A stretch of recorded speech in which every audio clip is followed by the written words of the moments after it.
Tapi begitulah uniknya ya. Iya. Begitu menetas, ditinggal, anak Maleo mandiri, cari makan sendiri. Masuk pembukaan kalau nggak salah. Iya. Bapak 19. Sudah lewat arena-arena itu, gimana menurut Bapak persiapannya Torang untuk Festival Maleo? Luar biasa nih, diskusi sama teman-teman juga, lihat persiapan, antusiasme juga, semangatnya untuk itu. Saya bisa bilang, saya terus terang saya bangga gitu. Terima kasih. Dengan Bolsel, karena mau mengambil inisiatif itu.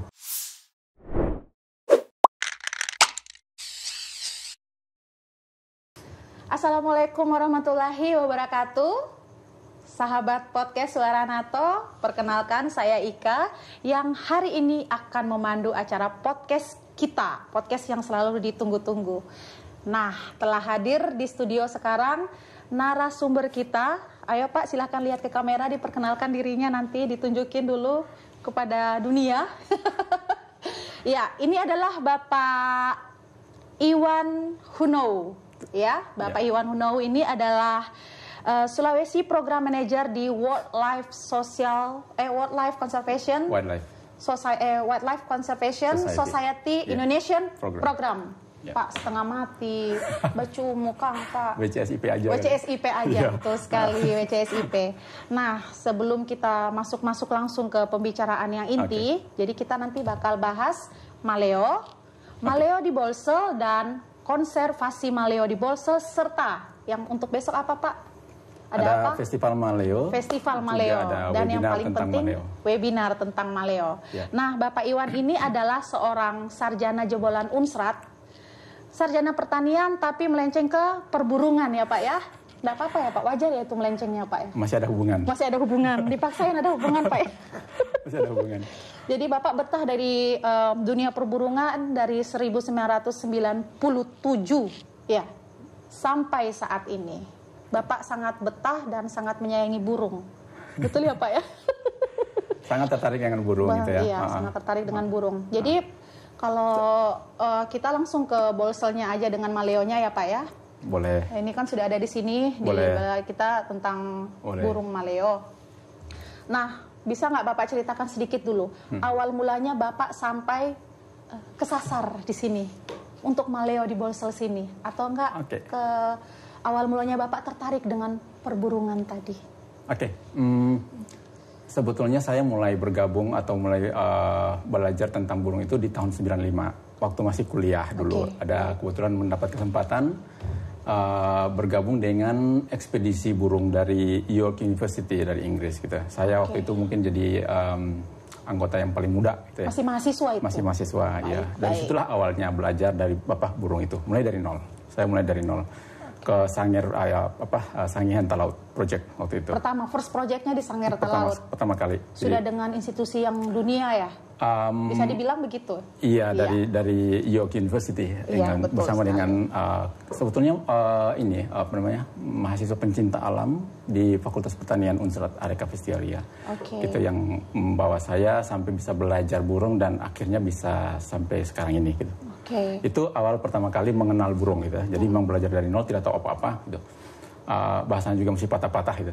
Jadi karena sudah niat. Bahasa apanya nih yang patah-patah Pak? Bahasa Inggris saya waktu itu memang masih patah-patah itu. Coba balik bagaimana kalau bahasa Inggris patah-patah Pak? Saya belum tahu. Jadi malu juga kalau mau harus mengingat ke belakang itu. Bahkan untuk menuliskan spesies saja waktu itu ya? Karena hanya berdasarkan pendengaran kan, kita belum tahu spellingnya seperti apa, karena belum tahu sama sekali. Dan apalagi diajarkan waktu itu langsung bahasa Latinnya, nama ilmiahnya itu lumayan juga itu kan. Jadi ya itu awal kali belajar tentang burung dan mengenal burung itu, sampai akhirnya sekarang mendapat kepercayaan dari WCS yang alhamdulillah gitu ya, untuk memimpin satu program konservasi yang ada di Sulawesi gitu. Dari tahun berapa Pak yang di WCS-nya? Ini kan di perburungannya 97 di WCS-nya. Dari tahun berapa? 95 sampai 99. Mulai dari Agustus 99 sampai sekarang saya bergabung dari WCS. Mulai dari Agustus 99. Ya, itu memang dari survei lapangan dulu tuh. Jadi kita melakukan survei di island-wide survei. Jadi keseluruhan pulau di Sulawesi mulai dari utara, tengah, tenggara, selatan, itu kita survei semua. Khusus yang ada endemik ya ini, khusus yang endemik atau yang memang semuanya sih. Fauna yang di situ. Semuanya, karena semuanya, kita surveinya adalah survei biologi gitu ya. Baik, iya. Jadi itu semuanya kita pakai line transek untuk burung dan lalu pakai kamera trapping untuk mamalia besar. Terus kita juga survei vegetasi, pakai jala kabut untuk kelelawar, juga belajar surveinya herpetofauna untuk ular ataupun kadal-kadalan, kodok-kodok segala macam itu. Sampai di situ semuanya. Semuanya. Saya kira cuma di perburungan tadi spesialisasinya. Iya, jadi saya dari burung terus mendapat pengalaman untuk bisa belajar semuanya di WCS. Gitu. Dengan termasuk metode-metode yang sudah terstandar gitu ya. Kaidah ilmiahnya gitu. Kalau di Maleonya sendiri ya Pak ya, di Bolselnya sendiri, itu Bapak sudah sampai kemana? Terus infonya maksudnya bagaimana? Bukan info juga sih. Bapak memang kan pasti kalau untuk dunia konservasi pasti tahu bahwa ada Maleo di sini, endemik di sini. Kenapa Bolsel yang Bapak pilih? Gitu. Sebetulnya itu karena kita survei di Boganinani Wartabone sih sebenarnya awalnya dari sana gitu ya. Kami punya program di sana karena WCS sendiri juga kan bekerja samanya dengan KSDAE untuk pusat ya. Di Sulawesi Utara kami bermitra dengan Taman Nasional Boganinani Wartabone. So kita juga di sana survei awalnya gitu. Di tahun 2003 sampai 2004 itu ada kita mengulang kembali survei yang sudah pernah dilakukan oleh peneliti-peneliti sebelumnya Maleo, mulai dari McKinnon tahun 80-an dan lalu 80-an dan lalu ada Rene Decker di tahun 90-an awal dan lalu ada Mark Argelo di tahun 97 sampai ke sini. WCS sendiri kan sudah lama ya, jadi kita mengupdate kembali di 2003-2004 itu. Sampai ketemulah ngecek lagi semua nesting ground yang ada, semua tempat bertelur yang ada di landscape-nya Taman Nasional Nani Wartabone khusus itu ya, yang ada di dalam maupun yang ada di luar gitu. Bisa disebutkan dulu Pak apa yang di dalam, yang di luar, seingatnya Bapak aja. Pasti ingat semua ini? Tidak semuanya. Saya bilang yang aktif saja ya. Jadi kalau boleh bilang itu dari sekitar 47 nesting ground yang pernah terdata sebelumnya, dari 57 yang ada di Sulawesi Utara, kita survei lagi, cek lagi. 36 kita kunjungin bersama dengan timnya. Salah satunya itu yang masih aktif adalah yang ada di Tanjung Binerian. Tanjung Binerian di... Yang ada di Desa Mata Indo, Pinosian Tengah. Baik, iya. Itu yang pertama kali ditemukan di situ? Sebenarnya itu sudah ada dalam daftar. Gitu. Cuman kita cek lagi semuanya, yang mana yang masih aktif, yang mana yang sudah ditinggalkan. Itu kan. Itu yang aktif, yang ditinggalkan yang mana? Yang ditinggalkan itu sudah tidak aktif lagi gitu ya. Nah itu ada beberapa, paling banyak yang di pesisir pantai. Pesisir pantai. Kalau yang di kawasan Taman Nasional itu relatif lebih aman, meskipun juga ada beberapa yang sudah terkonfirmasi sudah ditinggalkan juga gitu ya, karena memang lebih dekat ke pemukiman gitu.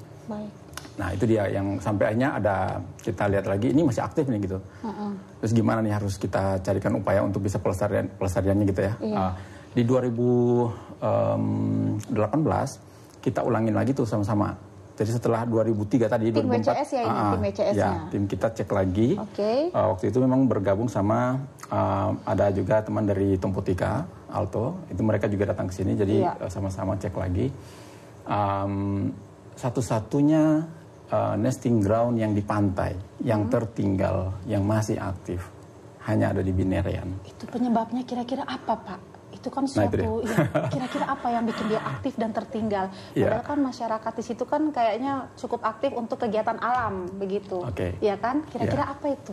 Ya, ini nih karena apa ya? Nesting ground pantai itu yang paling banyak ditinggalkan sama Maleo.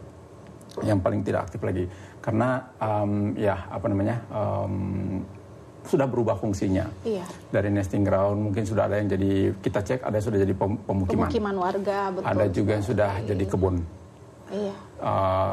Di bagian jauh lagi ke arah Pinosian, itu mungkin sudah Pinosian. Timur ya, ke arah timur. Ke arah timur. Sudah Boltim mungkin ya, daerah Tutuian sana. Itu sudah Boltim, Pak. Ya itu sudah Boltim. Jiko itu sudah jadi tempat wisata.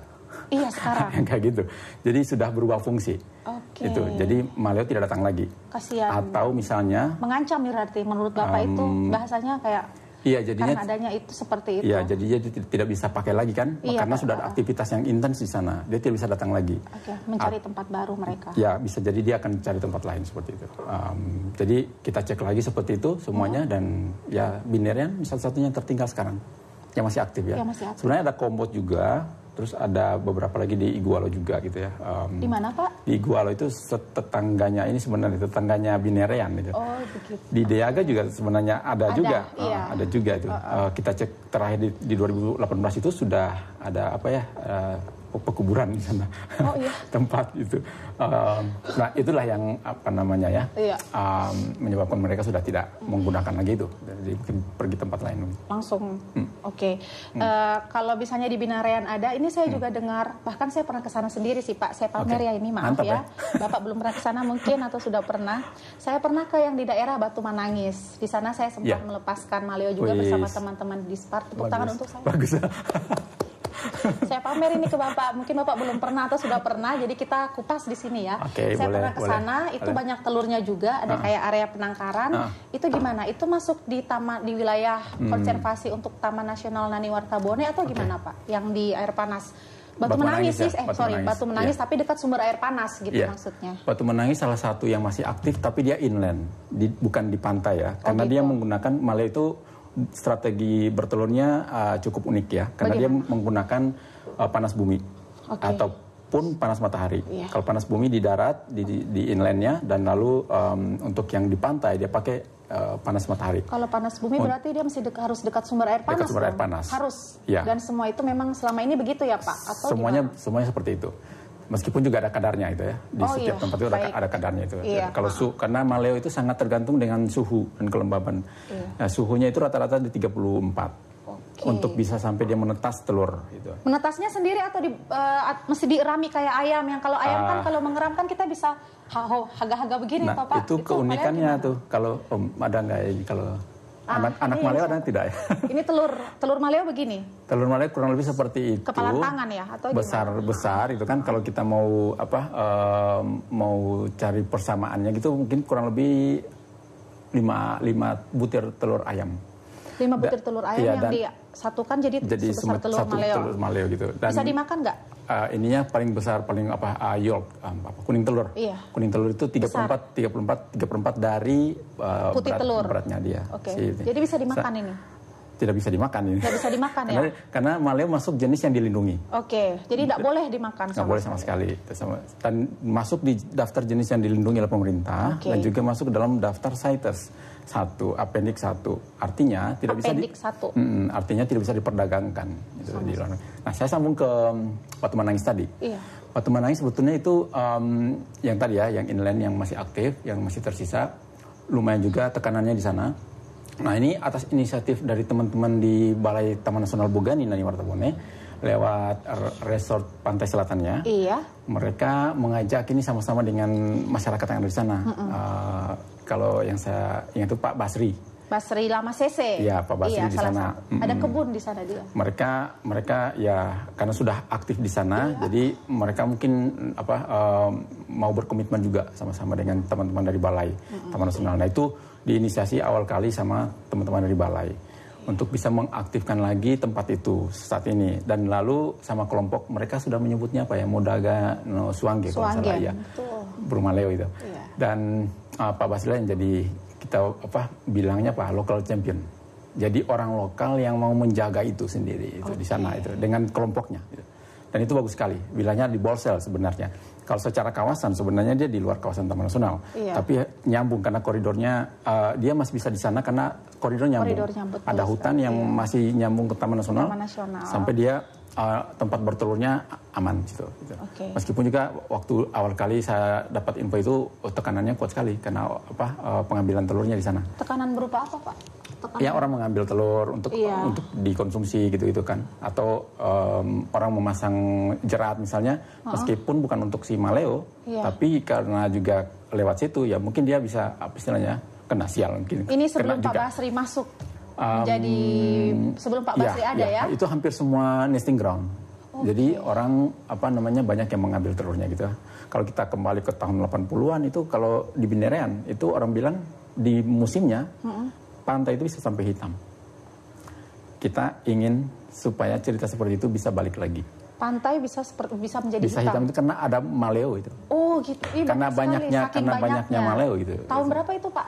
Kalau dari kita awal informasi dari masyarakat sekitar 80-an atau ke 90-an awal. Di Binerean itu? Di Pantai Binerean. Ini di Binerean ini, kalau nesting ground ini.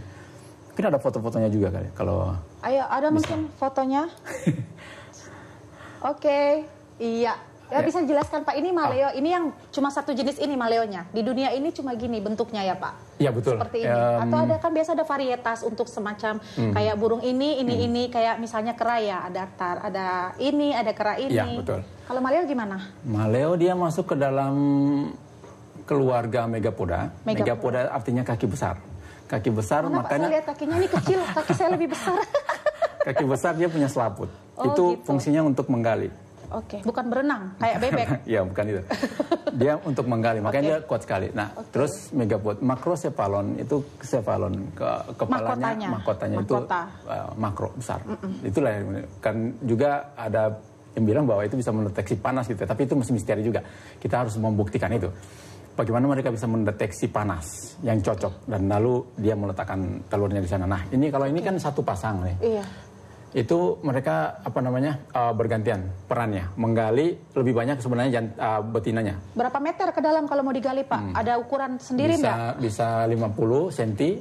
Ada yang karena sudah terlalu dalam juga karena sering dipakai berulang-ulang gitu. Iya. Bisa ada sampai 1 meter ke bawah. Tapi sebenarnya kalau telur itu dia simpan hanya di sekitaran 30, mungkin terlalu jauh kalau 50 cm ke dalam dalam pasir. Paling dalam sudah 30 cm ya? Paling dalam ada lagi itu sebenarnya, bisa sampai 40-50. Nah ini bergantian dia perannya si jantan lebih menjaga sebetulnya. Kalau seperti ini posisinya. Oh jadi yang jaga ini jantan, betinanya yang lagi menggali. Ya. Begitu selesai, betina menimbun, yang jantannya bantu menimbun juga. Setelah itu? Kalau ada apa-apa ya sudah, mereka tinggal saja. Karena penetasannya akan sangat tergantung dari suhu tanah tadi. Setelah begitu mereka mau cek lagi, aduh bagaimana terampai anaknya, bagaimana sekarang sudah menetas atau belum? Inilah keunikannya si burung maleo ya. Kenapa Pak uniknya? Strategi bertelurnya dia hanya mengandalkan panas bumi atau panas matahari dari situ. Begitu dia bertelur ditinggalkan. Nggak dicek lagi Pak? Tidak dicek lagi. Kasihan Pak, kalau manusia sudah dibully itu Pak sama netizen. Nah uniknya lagi tuh, telur maleo kan menetas di dalam. Iya. Itu anaknya menggali terus ke dalam dari dalam tanah itu kurang lebih sekitar 48 jam. 2 hari lah itu. Biasanya hampir menjelang subuh keluar. Anaknya sudah di atas permukaan. Sendiri. Nah sebenarnya itu ada maksudnya juga sebenarnya. Bagaimana? Dia masuk itu adalah membersihkan lendir-lendir. Oh iya, karena telur pecah kan, ternyata ada lendir. Jadi sebenarnya dia muncul pelan-pelan itu untuk membersihkan itu sebenarnya lendir itu. Dan begitu sampai di atas, dia sudah komplit bulu-bulunya udah lengkap semua, bisa langsung terbang. Tidak seperti unggas yang lain, harus dirami dulu, bulu-bulu harus tumbuh dulu. Dia sudah lengkap. Jadi sudah langsung mandiri setelah keluar dari masih bayi sudah mandiri. Betul sekali. Tanpa orang tuanya melihat langsung. Tanpa ada pengasuh lagi. Jadi pada saat sudah besar dia sudah tidak baku kenal dengan DP orang tua Pak. Nah kita nggak tahu juga. Dia mungkin ada komunikasi tidak tahu. Tapi begitulah uniknya ya. Begitu menetas ditinggal anak maleo mandiri cari makan sendiri. Oke, ke alam liar, ke habitatnya tidak pernah keluar. Kalau daya jangkau ini burung maleo bisa terbang kan? Bisa, tapi tidak jauh-jauh seperti burung biasa yang lain ya. Iya, dia bisa mungkin 30 meter bisa dari cabang ke cabang bisa seperti itu, bisa terbang. Anak maleo saja yang baru menetas itu bisa jauh terbangnya.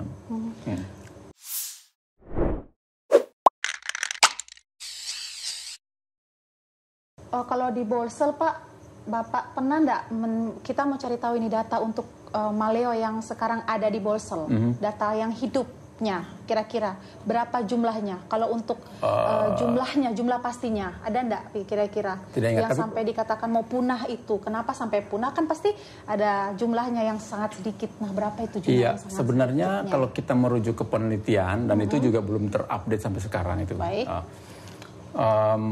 Untuk populasi maleo di seluruh Sulawesi itu sekitaran 4.000 sampai 7.000 seluruh pasang. Sulawesi? Iya, pasang. So, kali 2 berarti. Jadi sekitaran kalau 7.000 dikali 14.000-an lah. 14.000. Yang ada individu, sekarang. Ya, karena itu breeding pair namanya, kan pasangan berbiak. Jadi 4.000 sampai 7.000 pasangan berbiak. Nah, kalau di Bolsel sendiri tidak ada berapa, karena penelitian tidak ada sebelumnya. Nah, sejak itu dilindungin sama masyarakat juga, sama-sama dengan masyarakat di Mata Indo itu. Sampai sekarang itu sudah ada sekitar 500-an anak maleo yang sudah dilepaskan ke alam. Oke, begitu. Pak, ini kan maleo ini berarti selain endemik sangat dispesialkan, Pak. Sampai ini kita langsung kan maleo, Bolsel.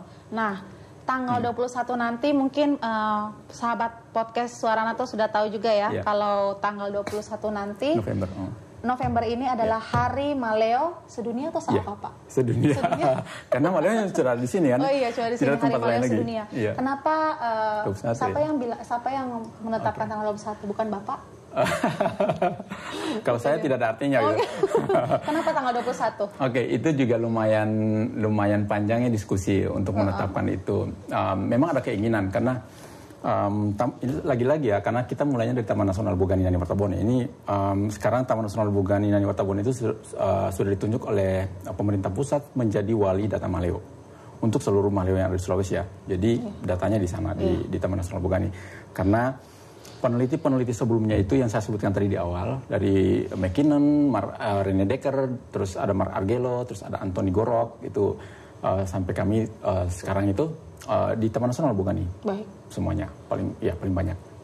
Nah, mulai 2021 Taman Nasional Bogani Nani Wartabone sama-sama dengan mitranya gitu ya, mulai melindungi nesting ground itu 2021.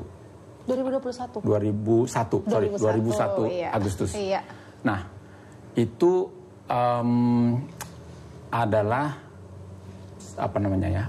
upaya perlindungan terhadap maleo yang secara intensif terus-menerus sampai sekarang. Kalau yang sebelum-sebelumnya tadi itu paling setahun selesai.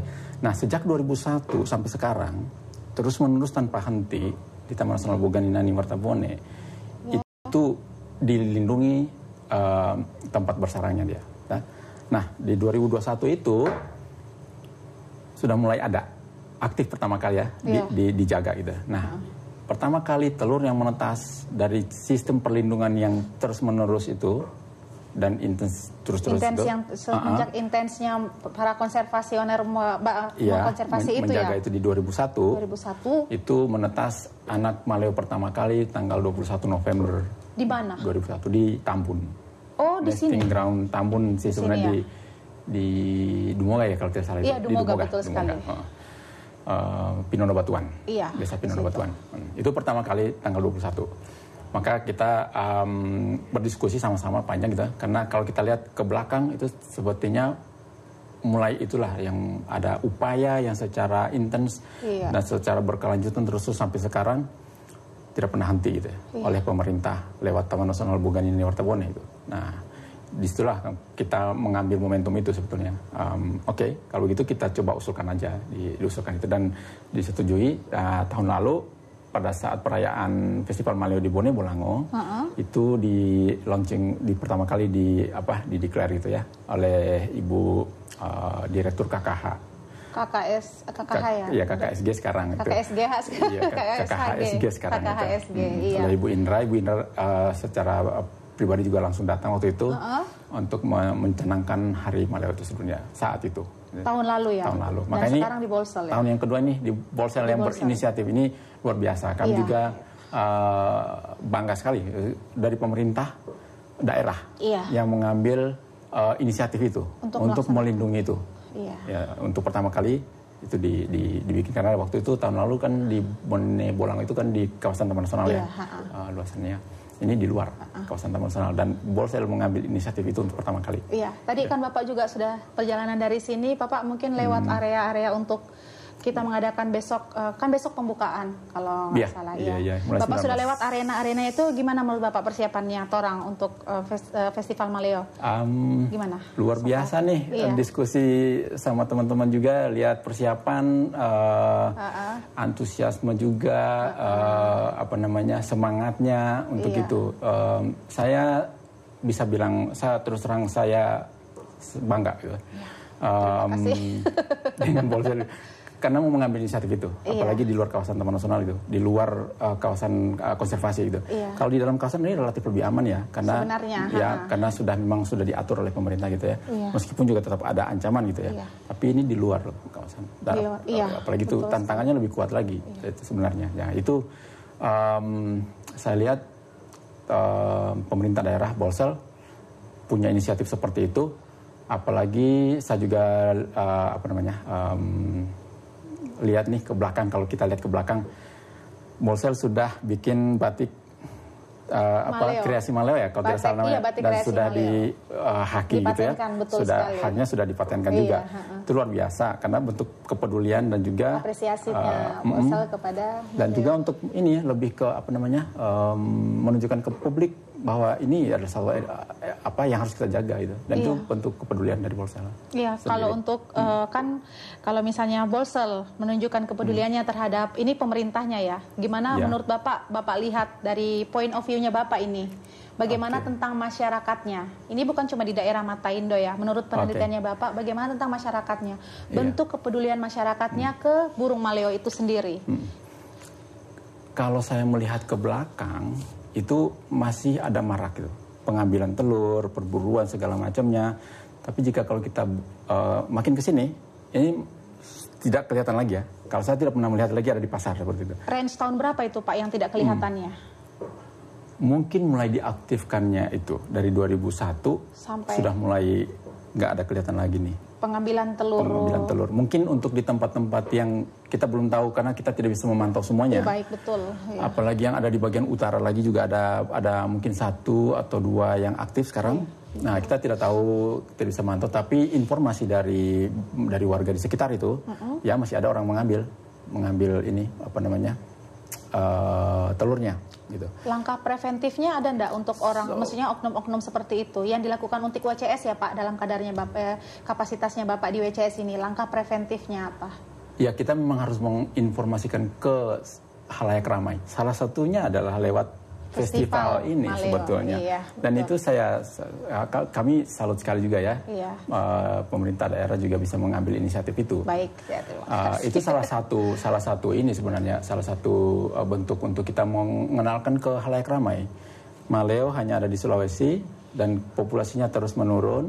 Kita perlu melindunginya supaya masyarakat ini bisa bangga juga. Bukan, kita tidak mewariskan cerita ke anak cucu kita, tapi kita menunjukkan ke mereka bahwa yang kami jaga sekarang, kalian juga akan lihat nanti ke depan. Betul itu sekali. Yang harus kita sampaikan ke banyak orang itu ya, di sini gitu. Bukan cuma di tempat-tempat yang ada Maleonya juga, tapi juga di tempat lain ya. Yang ada fauna di dalamnya yang dilindungi. Bisa seperti itu. Seperti itu. Kalau saya bertanya terus ini enggak apa-apa? Boleh, silakan. Bapak marah? Enak gitu, senang bisa berbagi juga. Nanti mudah-mudahan yang pemirsa juga dengan sahabat-sahabat podcast Waranato yang melihat, mudah-mudahan bisa teredukasi dari Torang dialog kali ini. Nah, kita bahas Maleo lagi. Saya pernah mendengar istilah burung endemik ataupun binatang-binatang yang hidup secara nokturnal. Apakah Maleo masuk dalam klasifikasi itu, Pak? Nokturnal berarti aktif malam ya? Baik, betul sekali. Kalau diurnal berarti aktif siang. Nah, Maleo lebih banyak aktif siangnya sih sebenarnya. Karena dia malam dia tidur gitu. Kalau lihat perilakunya ini sebenarnya ground ya, dari kakinya dia menghabiskan waktu hidupnya itu di ground, di tanah, tidak diterbang itu. Tidak terbang maksudnya. Karena dia harus mencari makan, mengais, cari makanannya, dan lalu bahkan menggali untuk dia bertelur itu. Semuanya di tanah. Tapi kalau dia tidur, dia di atas. Dia naik pohon. Dia jadi dia tidur kecabang. di atas. Dia kecabang. Begitu. Memang tempatnya di situ. Ya, kalau dia tidur pasti dia ke cabang. Kalau anak yang mandiri tadi juga ke cabang, Pak, kalau tidur? Bayi mandirinya. Kan yang pas keluar yang Bapak bilang langsung mandiri, langsung sudah tahu filosofi hidup mungkin apa, jadi dia sudah langsung naik ke atas, begitu juga ya? Iya, kalau yang pengalaman ya, yang kita lihat itu mereka kalau itu kita lepas dia ke atas. Oh, ke atas langsung. Dia langsung cari cabang itu. Tapi ada juga yang ke tanah sih, tapi tidak apa. Dia termasuk yang aktif siang. Jadi, kalau jadi diurnal, bukan masuk di dalam nokturnal ya. Nokturnal burung hantu itu, atau kelelawar. Iya, itu, betul. Bapak pernah meliti burung hantu dan kelelawar dan lainnya, atau perburungannya Bapak cuma suka di Maleo? Saya senang burung secara umum itu. Tapi sejak 95 mulai dengan Maleo itu. Dan cukup lama dengan Maleo itu. Sampai tahun berapa ya, 2010 mungkin ya. Mulai lebih ke manajemen, lebih konservasi secara umum itu. Tapi ya dengan Maleo cukup lama belajar dengan teman-teman dari Taman Nasional Bogani juga. Kalau kita bisa mengenal namanya Pak Max itu luar biasa. Orang-orang yang mendedikasikan hidupnya atau untuk Maleo itu dari dulu sampai sekarang itu.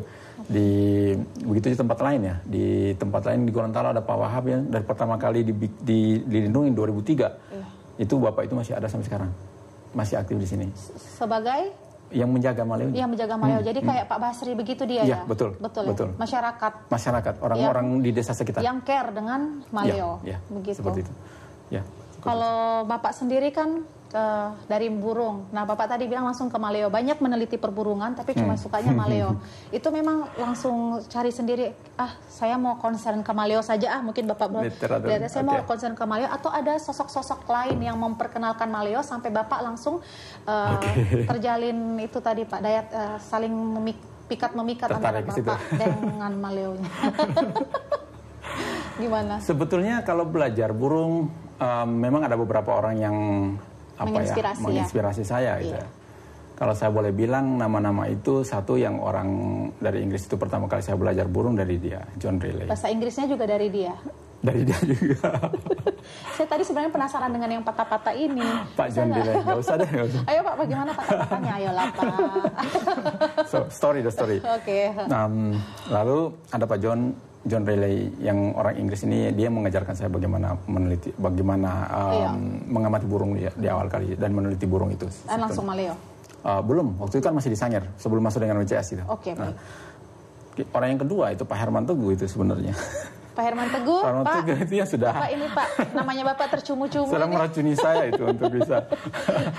Tercumu-cumu. Oke, baik, terus lanjut. Di dunia perburungan akhirnya sampai sekarang masih di burung itu.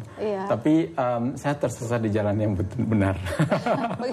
Alhamdulillah akhirnya memanggil saya untuk bisa ke situ, dan ini saya nikmati sebetulnya. Kalau dengan Maleo sendiri karena keunikannya gitu.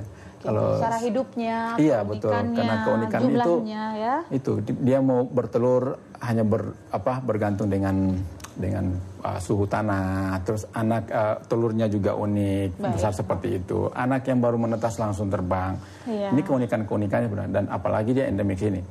Tidak ada tempat lain di Sulawesi. Bapak juga hanya di sini. Dan saya orang Sulawesi. Orang asli Punato. Orang sini, orang asli daerah sini. So dan itu masih kurang ya. Itu yang juga saya sebenarnya ingin mengajak ke teman-teman yang lainnya juga. Kita punya sumber daya yang begitu luar biasa di sini. Banyak jenis-jenis yang endemik. Kita harus cari tahu semuanya.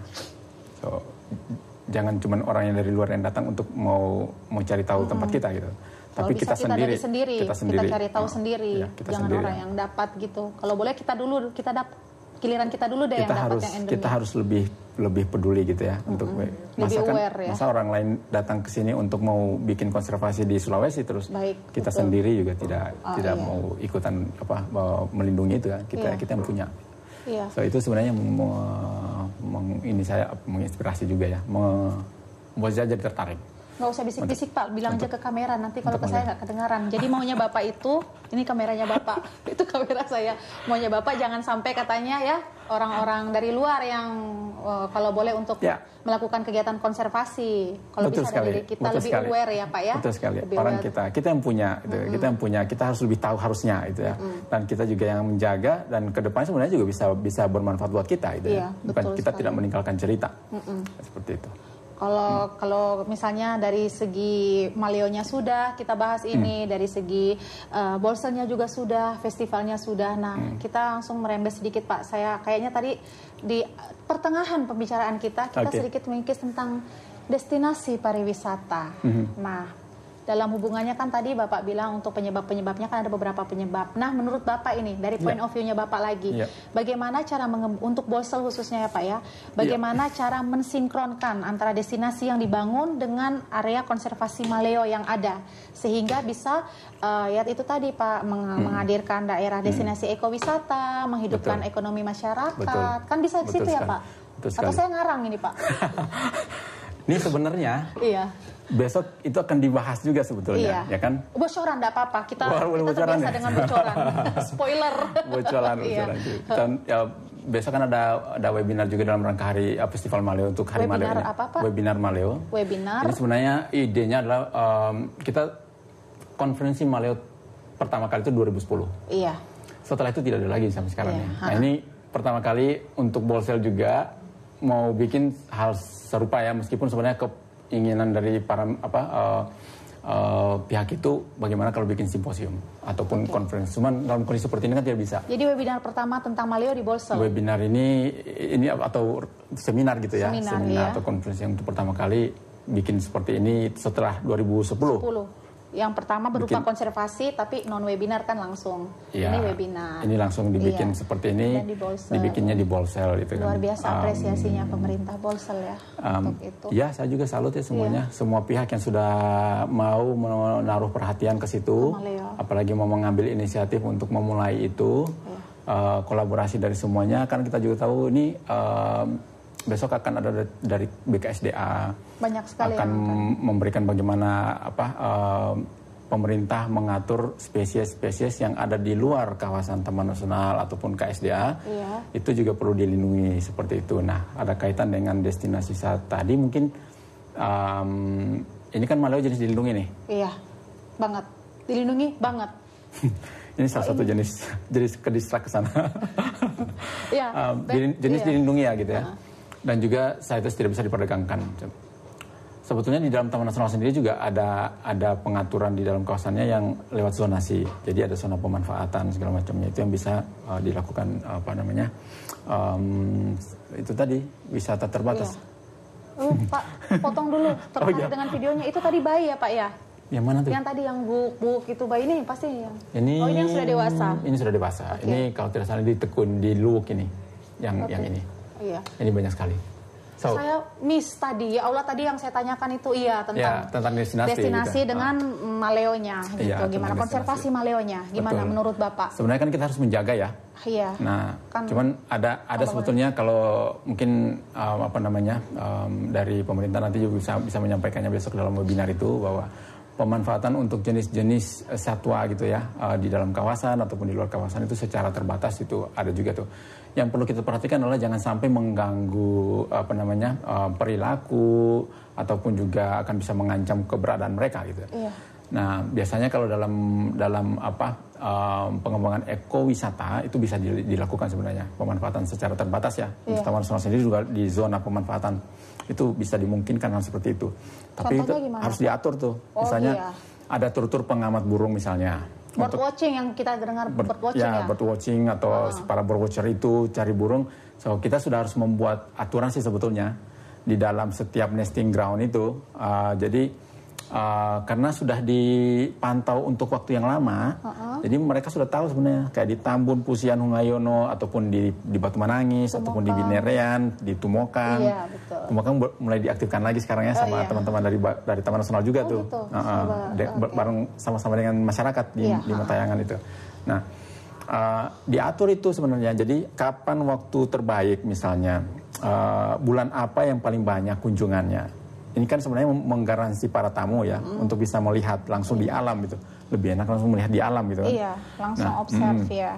Terus jumlah orang yang berkunjung juga diatur. Misalnya dalam grup kecil tidak akan mengganggu aktivitas mereka bertelur.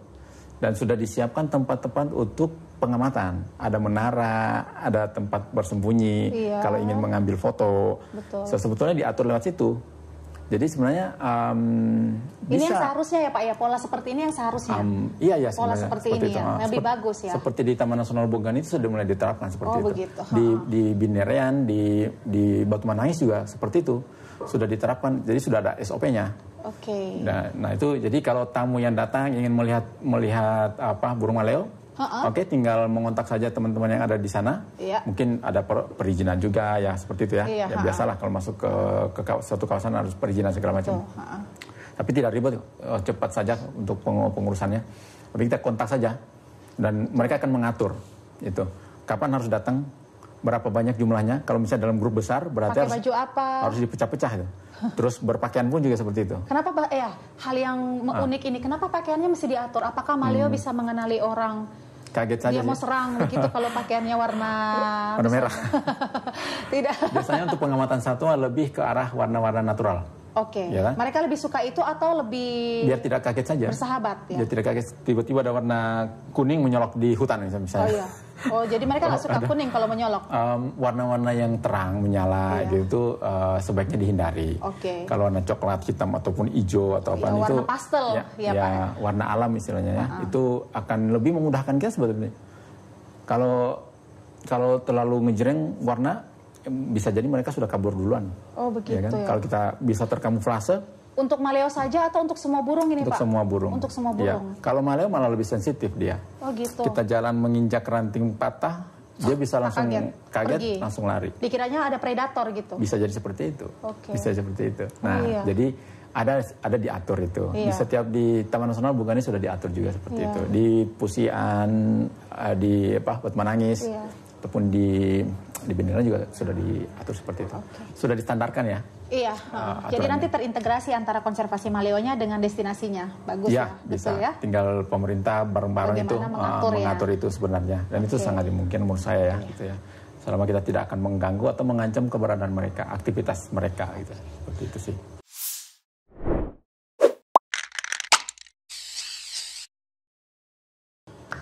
Saya mau bertanya terus ini sebenarnya, tapi nanti sampai subuh. Jadi saya kasih pertanyaan pamungkas ini Pak. Harus jujur ya jawabnya, harus jujur.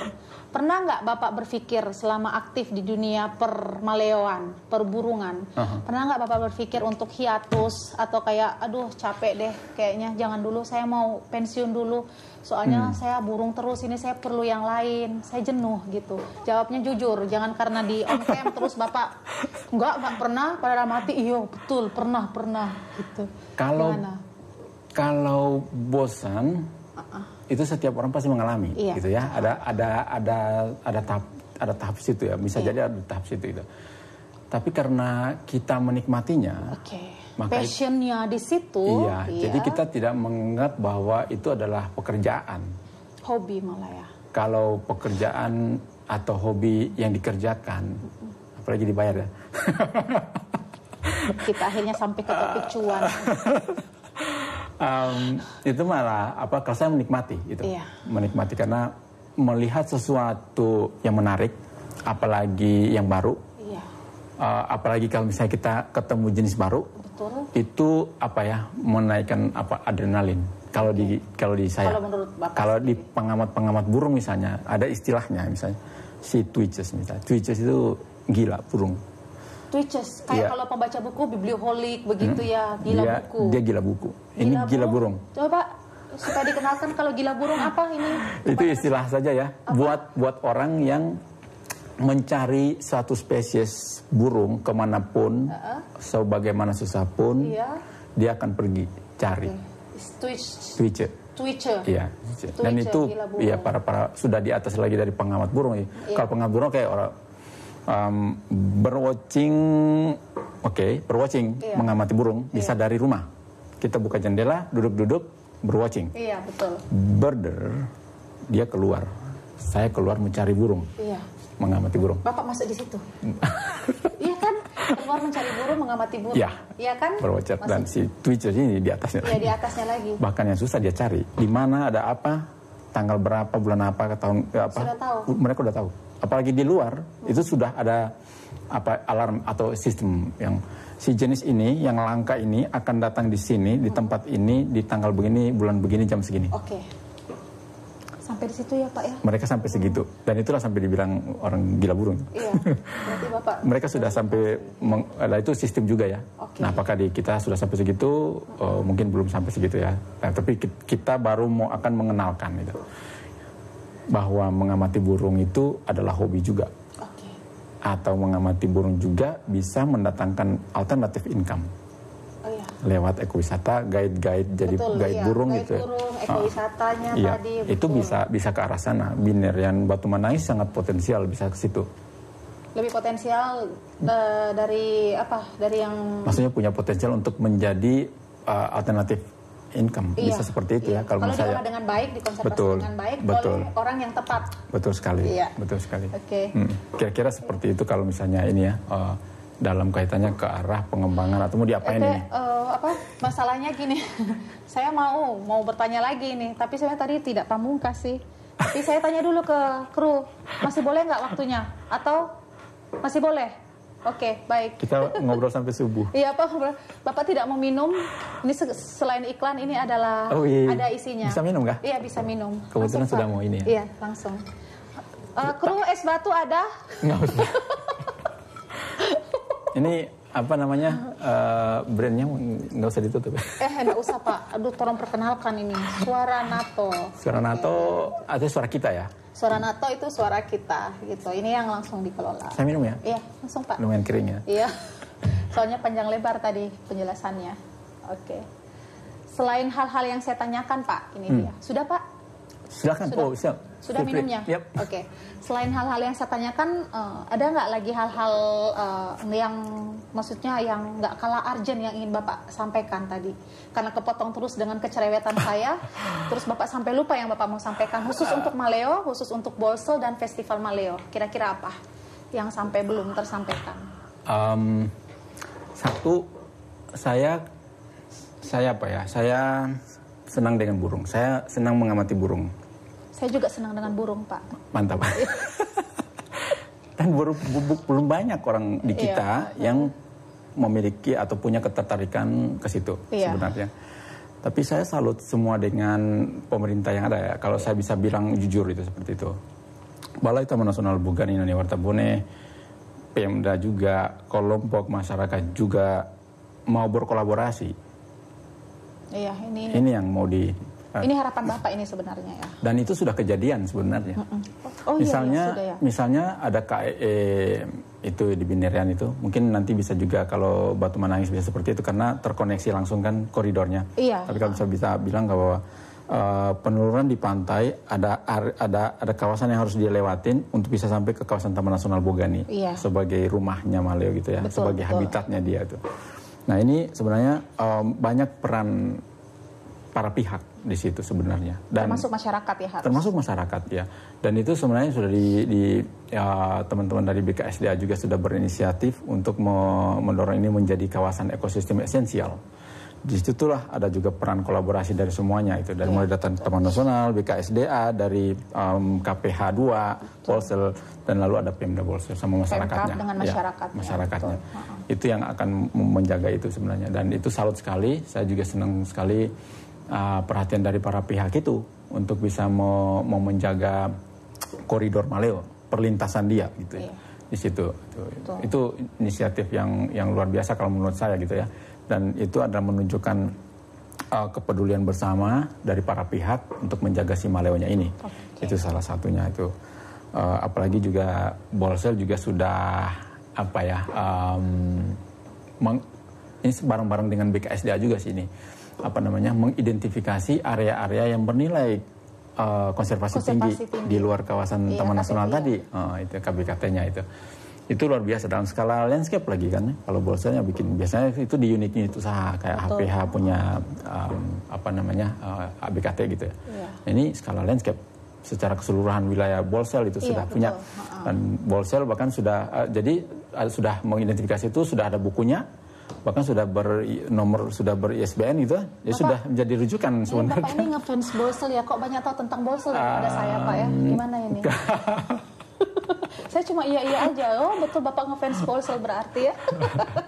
Kita saling berbupati ya, Pak Bupatinya luar biasa nih kalau saya itu. Oh iya. Mungkin Bapak dari konservasi juga kan, kalau Bapak orang peternakan itu. Oh iya, ya, dari peternakan kan. Iya, SPT. Jadi ya itu terobosan-terobosan ataupun inovasi yang sudah dibikin Pemda Bolsel luar biasa sebenarnya. Sudah kita bahas masyarakatnya, sudah kita bahas Pemkab Bolselnya, kita bahas burungnya. Sekarang kita bahas bagaimana harapannya Bapak ke generasi mudanya. Jadi tolong melalui dialog yang lumayan hot ini, Bapak apa untuk generasi mudanya? Karena kalau cuma orang tua yang urus maleo, kasihan kan? Kalau generasi mudanya yang nggak tahu tentang maleo, ada telur nanti direbus Pak. Terutama anak saya, ya Allah, buat makan telur dia. Ayo silakan Pak, gimana? Ada protein lain ya, jadi bisa digantikan tuh, jangan sampai makan telur maleo itu, bisa ada protein telur ayam itu.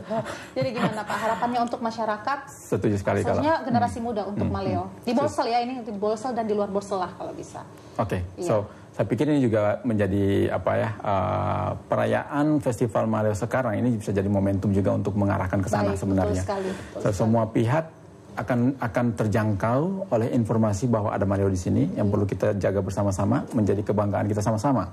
Apalagi yang muda-muda nih ya, apalagi orang mudanya. Saya juga sudah sempat ketemu dengan teman-teman yang tadi base camp Peredam. Oh iya, Peredam. Ya. Betul. Mereka sangat care juga tentang sudah lingkungan. Ngobrol dengan mereka dan itu luar biasa juga antusiasme teman-teman di sana, muda-muda di sana. So, ini bisa menjadi langkah awal. Apalagi mereka juga, saya dengar mereka terlibat di dalam persiapan festival besok. Sangat terlibat. Semuanya mereka cukup, kalau HP itu multitasking, kalau manusia multitalenta. Anak Peredam, lumayan bagus mereka Pak. Saya udah pernah ketemu dengan mereka baru sekali, tapi impresinya jadi kuat sekali ya. Betul. So itu adalah bisa menjadi momentum juga buat mereka ya. Ini ada kesempatannya sebenarnya. Jadi mereka bisa lebih mengenali apa yang mereka punya, potensi yang mereka punya, gitu ya. Untuk mereka jaga dan juga mereka bisa bisa berkegiatan sama-sama gitu. Untuk dengan pemerintah ataupun juga dengan para pihak yang lain untuk bisa mengambil bagian di sana. Apalagi kalau misalnya pariwisata Bolsel mau bikin jadi destinasi misalnya, itu bisa jadi anak-anak muda ini bisa menjadi para guide-guide itu, bisa jadi dan pasti kalau mau belajar pasti jadi gitu. Pastilah ya, dan mereka mau itu kemarin. Dan Bapak mau bantu ini berarti. Lumayan bagus ya, mantap itu. Saya juga salut ke situ, mudah-mudahan itu bisa jadi momentum buat mereka juga untuk bisa mengambil peran di dalam konservasi. Hal kecil-kecil dulu ya. Dan ini bisa jadi uji coba. Trial ya. Untuk mereka seperti apa ketertarikan. Ketertarikan para kaula muda di Bolsel misalnya gitu, untuk bisa mengambil peran gitu. Untuk itu. So itu sih harapan saya, makin banyak orang mengenali itu kita sama-sama menjaga gitu ya. Dan semua pihak. Baik. Bukan cuma tertentu saja, tapi kita harus sama-sama sebenarnya. So betul sekali Pak, yang semua Bapak katakan saya nggak berani membantah. Dan kayaknya kalau mau kita lanjutkan ini tidak akan pernah ada habisnya ya Pak ya. Lumayan ya. Iya lumayan. Tapi menarik juga, senang juga bisa berbagi. Udah bisa? Oke. Sudah tadi itu sudah saya masukkan juga dalam closing statement, takut nanti honor saya dikurangi. Kalau terlalu panjang. Saya soalnya orangnya suka over kalau gitu. Terima kasih ya untuk sahabat podcast Suara NATO atas waktunya untuk kita. Dan ini tadi pembicaraan hot kita tentang dunia perburungan dengan Pak Iwan. Makasih. Pak Iwan Hunohu, terima kasih banyak atas waktunya di studio, memenuhi undangan kita. Sukses buat webinarnya besok Pak. Amin. Sukses juga, mari sama-sama sukseskan juga untuk Festival Maleo ya Pak ya. Bapak bakal di sini terus kan sampai selesai? Insya Allah. Amin. Insya Allah. Insya Allah, amin. Oke. Pokoknya terima kasih banyak Pak, sudah minum air dari Suara NATO juga, sudah beriklan. Bisa pulang nih kalau gini nih. Iya, kalau sudah minum air Moli Bagus sudah nggak bisa pulang ya. Aduh, Bapak fans Moli Bagus Kang, semua Bapak tahu ini. Oke, baiklah, terima kasih banyak. Akhir kata saya Ika undur diri bersama Pak Iwan dari podcast ini. Wassalamualaikum warahmatullahi wabarakatuh. Waalaikumsalam warahmatullahi wabarakatuh.